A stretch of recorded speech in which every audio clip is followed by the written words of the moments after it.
Hey guys, so I'm sat by a road here in Eastleigh, and as you can see,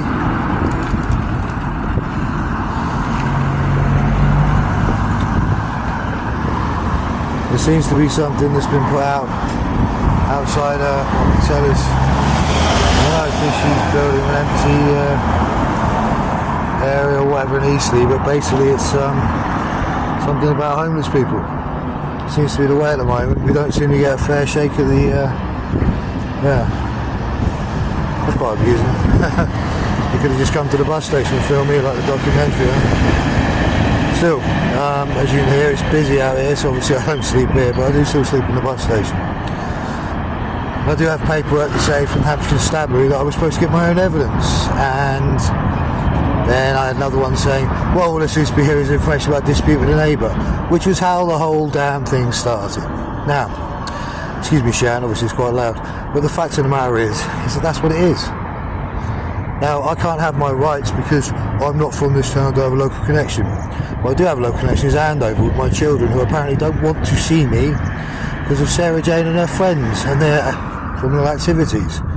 Now, yes, I do still love my ex-wife very much. I will not back her up on her criminal activities involving in drugs near our children, criminals near our children becoming involved in criminality, her abuse of our children, domestic and economic abuse, etc. Now, I was happy to help the girl, due to the fact, obviously, still loving her, and having my life pulled apart by her and her friends for no reasons, apparently I have mental health. Well, Sarah Jane, you have a stack of actual language evidence.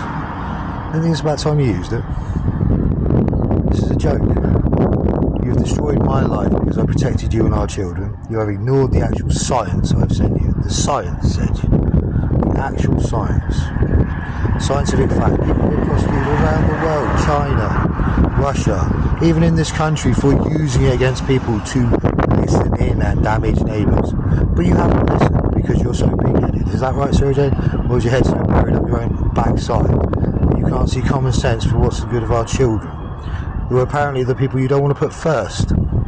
So our family didn't come first, your friends going out getting drugged up and then endangering our daughter. Well, Sarah Jane, I'm not going to help you unless you help yourself, which you are not doing.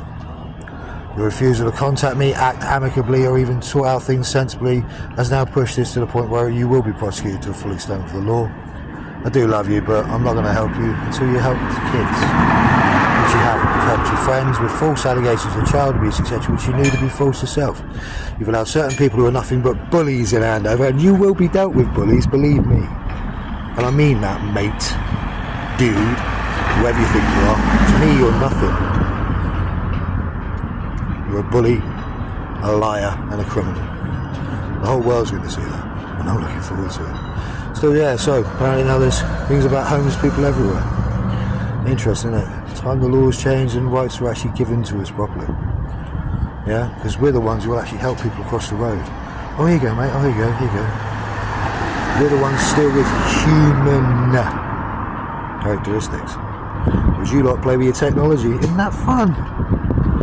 Here's some technology for you. What you're doing is using microwave technology. Have a read, have a look. See what happens.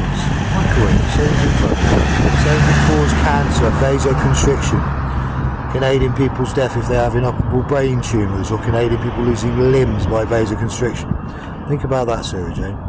What you allowed into my home, my medical leave tenancy I added you to as a secondary tenant, has actually caused more criminality for our children. Stick that in our safe services. I'll see you in court. Well, my name's Chris Marshall. I'm 44 years old. I'm a father of 3, and basically I'm a powerlifter, but I'm homeless.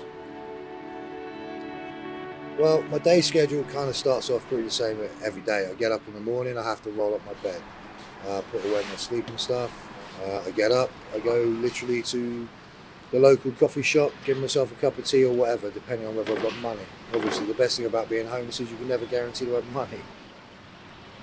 I need to make sure I've got to do everything for my social medias that I'm doing, because I'm still trying to build a business and a brand.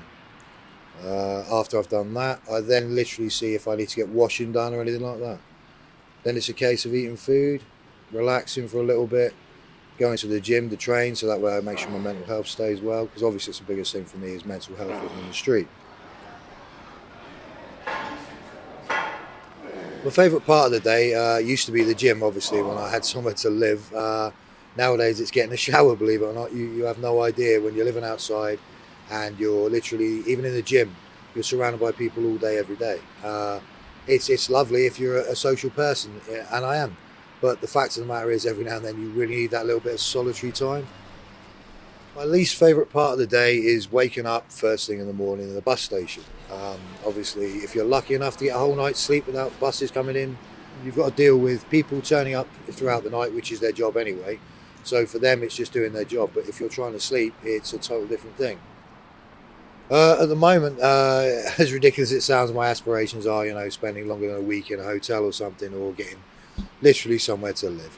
Obviously, I'm trying to build a business. I'm trying to still compete as an athlete. These are all difficult things to do when you're living on the floor. I'm doing my best. I'm attending the gym. I'm still attending all my appointments and paying my bills. But, I want to have my own place again. I want the truth to come out about what's going on in my life. And, I want to see my children as well. I want my children to see me succeed. I want to be able to afford them the sort of life they should have through getting myself off the streets and being able to do what I'm qualified to do, which is not lie on a bus floor. Instead, it's get off my backside and be a world-class athlete, a coach, and, a father still.